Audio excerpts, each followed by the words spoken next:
Hey everybody, welcome back to my channel. So today I thought I would share with you a little project that I've been making during lockdown.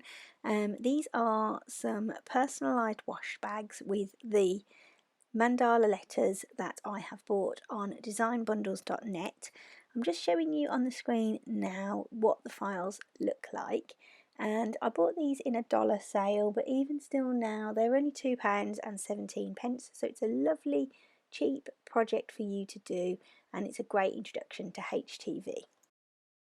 This is the first wash bag that I've done, and I've used a glitter heat transfer vinyl on here, and I've used the mandala that I've just shown you to make this one, and I'm going to make another one now. I have a blue wash bag and I have another pink one, and I think I'm going to do the A on this pink one for my mum. So I'm going to show you all my different HTVs, and then I'm going to choose one that's going to go nice on this fuchsia pink bag. These bags were from Wilko. I don't know if you can get them online. I got mine in store. They're £1 each.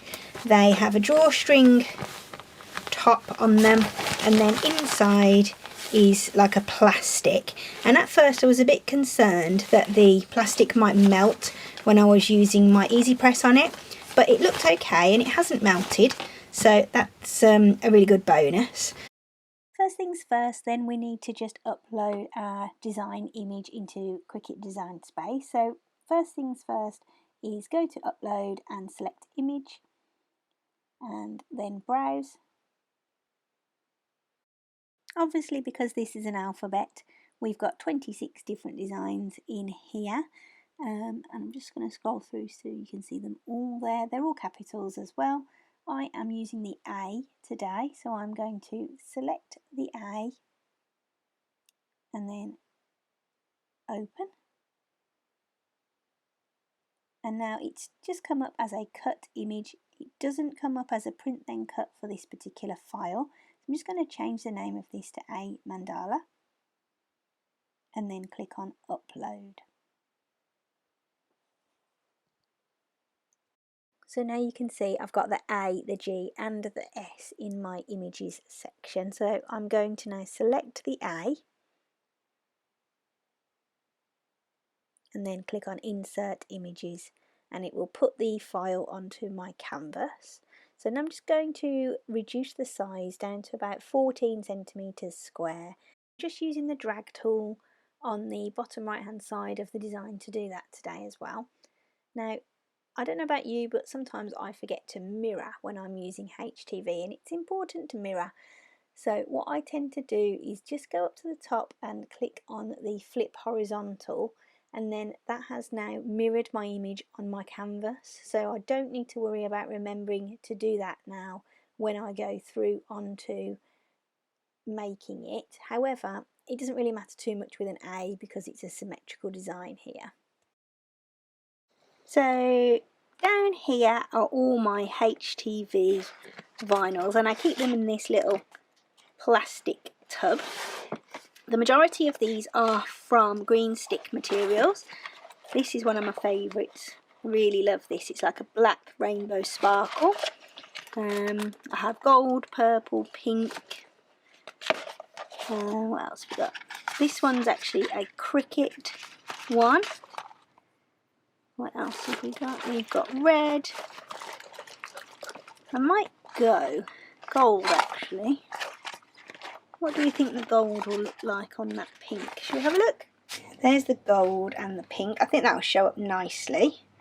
So shall we try that one? I'm going to use this standard grip mat today. I'm going to get my HTV. Now, if you've not used HTV before, you'll notice that the one side is very, very shiny, which is this side that's reflecting my lights here, and then the other side is a bit more matte. It's still quite shiny, but it's not as shiny as this side, and you can feel on the very shiny side that it has the carrier sheet attached to it. So that's basically the equivalent of your transfer tape or your transfer paper when you're using a self-adhesive vinyl. So with this one, the transfer tape in effect is already attached to your vinyl. Some HTVs don't come with that, and you'll need to check when you're buying your HTV whether it has the carrier sheet attached to it. But the main thing with this is we want to cut it on the vinyl side, so we need to make sure that we place it on the mat shiny side down.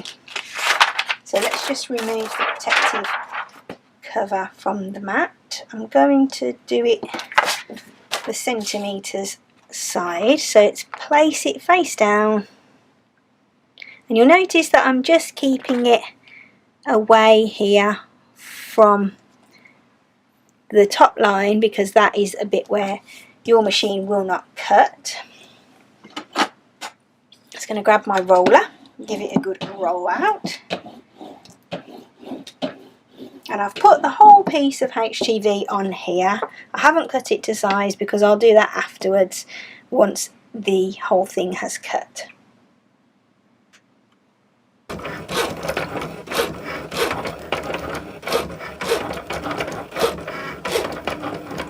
So first of all, what I need to do is cut my excess off here and around there. So I'm just going to get my metal ruler and my extremely sharp X-Acto knife, and I can see where my design ends, so I'm just going to cut that off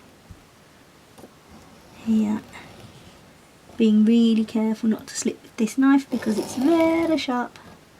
Okay, and then I'm just going to go up here as well, next to the end of my design. Cut that off. Don't press too hard because obviously you don't want to really cut through your mat. And then the same with any vinyl, we flip the mat over and peel back the mat to get, that's our design, and then that's my spare vinyl. I'm just going to get my cover back from my mat. So we're going to weed this piece of heat transfer vinyl now, and what I'm going to do first of all is just remove all of the excess from around the edge, and I'm going to use my Cricut bright pad for this because it definitely helps. And one of the things that I've found when I'm using my bright pad, when it's like this, it doesn't really make much difference. However, I'm going to turn off all my other lights and then I'll be able to see my design really. So if I turn this up now to as high as it'll go, I can now see all my different bits and pieces. So I'm going to turn off my ring light as well, so now I can really see. I'm just going to start weeding by peeling away all the excess from around my cut design. So just get that from the corner and pull it up carefully and then peel it all away. So now you can see the carrier sheet that is still attached to the rest of the design, and that's sticky, so you'll probably stick your hand to that when you're weeding, but it's fine. I'm going to weed this on camera, but I'm going to speed it up because it takes a long time. Overall, I would say this took about 25 minutes to weed. There are lots of little tiny intricate pieces, and I'm just using a nail polish holder that I bought on Amazon to store all my excess weeded little pieces of vinyl and just stop them going everywhere. And if I'm not putting it in there, it's a bigger piece that I'm just putting in a little pile on the side of the bright pad.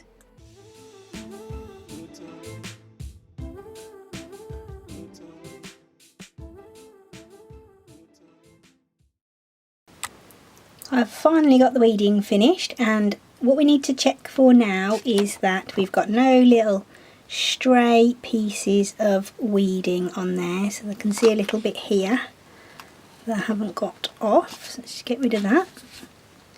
Everything else looks okay. There's a bit there. Okay, look at it nice and closely and make sure there's nothing else on there. This little bit here, I don't think it cut quite right, so it should have been a swirl, but it's quite a full looking piece instead. So because it didn't cut right, I'm not going to mess about with it. So now it's time to do the heat pressing. So today I'm using a 9x9 Cricut Easy Press. So I'm just going to turn it on and let it start to heat up. And with my HTV, I have got this little piece of information, and it tells me on here the pressing details. So it's telling me at the bottom all the different things that we need to do to make sure we get a really successful transfer. So we need to reverse our image. It's easy weed. I'd say it probably is okay. It's a 15-second press on a medium pressure, so you don't need to press down too much. At 160 degrees Celsius, you can use an iron. It's a warm peel, which means once we've done it, we let it cool for maybe 5 or 6 seconds and then peel it off while it's still warm. It's machine washable up to 60 degrees Celsius. You can tumble dry and you can dry clean it. So that gives you all the information. And then it's got instructions as well, telling you how to do it. And it's showing you with a regular t-shirt press, but we're using an easy press today. So we need to get this set to 160 degrees Celsius and 15 seconds. And at the moment it's going up, it's on 120 and it's 15 seconds. To be honest, it's probably already set to 160. So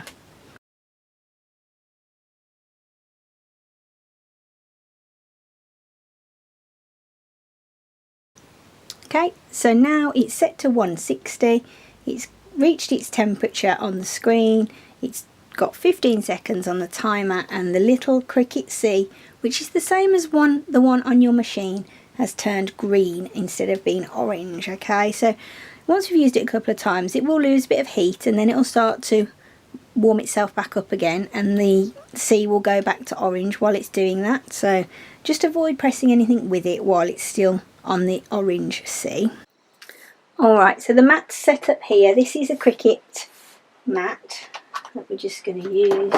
It's heat proof. I've also got it on my desk on a cutting mat, but you don't really need to worry too much about that. So first of all, what we need to do is warm up our fabric that we're going to be using. So I'm going to fold my little wash bag in half because I want to find the centre first, and I can use that as killing two birds with one stone. We'll just pop that on there for a few seconds and it will give us a nice crease down the middle, and then we can fold it again up that way to find the centre again and just give it another little press. I'm not setting the timer off or anything on this instance, it's just warming up the fabric. That's nice and warm now, and we've got a nice cross there so we can see. Make sure there's no fluff on there, bits and pieces. The centre cross for this design is here, so that's where we want to be. So that's still warm, really. It will warm back up again. Okay. So the centre cross is just about there. So let's pop that on there. And I'm just going to quickly measure. So 4.5 centimetres, 4.5 centimetres. So from the bottom of my design to the bottom is 4.5 centimetres on this corner and this corner. So it's nice and straight. So we're going to press it now. So just pop the easy press down, push the green button. Don't put too much pressure on, just a medium pressure. And it just counts down. And it will beep when it's done. There we go, take it off. And then I'm going to turn it over. Do the same on the other side for another 15-second count. As I said, you can use an iron for this, but the Easy Press is a much better piece of equipment as it gives such a nice even heat throughout the whole of your project. Okay, so that's actually going to be quite hot, so just be careful that you don't burn yourself on your fabric. I'm going to let it cool for a couple of seconds because it's going to be really hot. Okay, so because it's a warm peel, we can just grab one of the tops. There we go. Give it a good tug. There we go, and that's done. And you can feel it's nicely stuck down. There we go. And that's all ready now for all our holiday bits and pieces for when we go on our summer holidays, because I'm an eternal optimist and we will all be going away this summer somewhere nice and warm. So I hope that's helped. If you've got any questions, please drop them down below, and if you have enjoyed this video, give it a big thumbs up, hit the like button, subscribe, and I will see you on the next video. Thanks for watching, bye!